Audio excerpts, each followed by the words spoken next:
Jhansi report Rajiv Parmar. Jhansi police का बड़ा action, 40 lakh की बैंक ठगी का मास्टरमाइंड गिरफ्तार।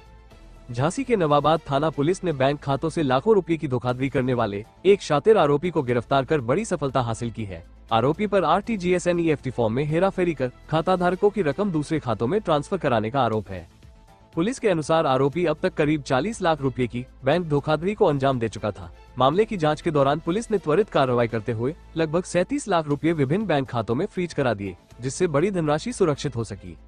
गिरफ्तार आरोपी पश्चिम बंगाल का निवासी बताया गया है। उसके कब्जे से नकदी, सोने के आभूषण, मोबाइल फोन, डेबिट कार्ड तथा कई चेक बरामद किए गए हैं। पुलिस का कहना है कि आरोपी झांसी में नए शिकार की तलाश में था, लेकिन इससे पहले ही नवाबाद पुलिस ने उसे गिरफ्तार कर लिया। पुलिस आरोपी के नेटवर्क और उसके अन्य साथियों के संबंध में भी जांच कर रही है। मामले में आगे की विधिक कार्रवाई की जा रही है। 4 जून को थाना नवाबाद क्षेत्र के अंतर्गत एक बैंक से 40 लाख रुपए के फ्रॉड होने की सूचना पुलिस को प्राप्त हुई थी, जिस पर आवेदक की तहरीर पर मुकदमा तत्समय पंजीकृत कर लिया गया था। तभी से घटना के खुलासे के लिए कई टीमें प्रयासरत थी और इसी के दौरान आज थाना नवाबाद पुलिस को घटना के खुलासे में सफलता प्राप्त हुई है और इसके जो अभियुक्त है, इस अभियुक्त को आज गिरफ्तार कर लिया गया है। समीर सामंत निवासी जिला हुगली पश्चिम बंगाल का ये व्यक्ति रहने वाला है, जिसने ये घटना कारित की थी। इस व्यक्ति के द्वारा 31 मई को ये व्यक्ति जनपद झांसी में आया था और तभी से ये यहाँ विभिन्न बैंकों की रेकी करने के बाद इसने ये ग्वालियर रोड स्थित इस बैंक से एक व्यक्ति हैं अजय गुप्ता, जिन्होंने अपने गार्ड के माध्यम से 40 लाख रुपए RTGS करने के लिए भिजवाए थे। उसी समय इसने नज़र बचाते हुए उस फॉर्म को चुपके से बदल दिया और उस पर फर्जी हस्ताक्षर करते हुए और अपना खाता संख्या उसमें डालते हुए इसने इस घटना को अंजाम दिया। इसके द्वारा ये 40 लाख रुपए जिस व्यक्ति के खाते में जाने थे, उस खाता संख्या को बदलते हुए अपना खाता डाला और अपने खाते में इस पैसे को ले लिया गया और उसके बाद लगातार बैंकिंग और फ़ोन बैंकिंग और UPI के माध्यम से इस धनराशि का इसके द्वारा प्रयोग किया गया।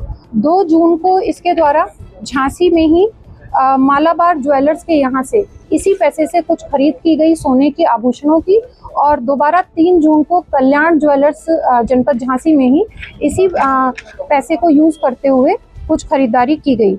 इसके कब्जे से जब पुलिस ने पूछताछ की तो ये जो खरीदारी इसके द्वारा 2 तारीख और 3 तारीख को की गई थी, वो सभी आभूषण बरामद कर लिए गए हैं।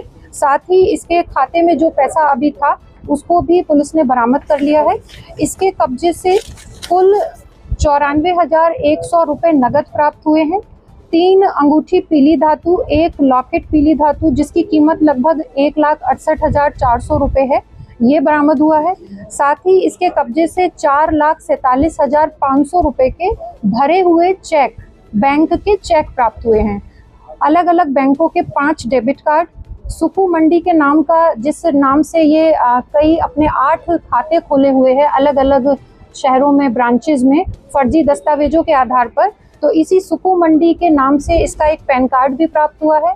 2 एंड्रॉयड फ़ोन, 1 कीपैड फ़ोन और 3 सिम कार्ड इसके कब्जे से बरामद हुए हैं।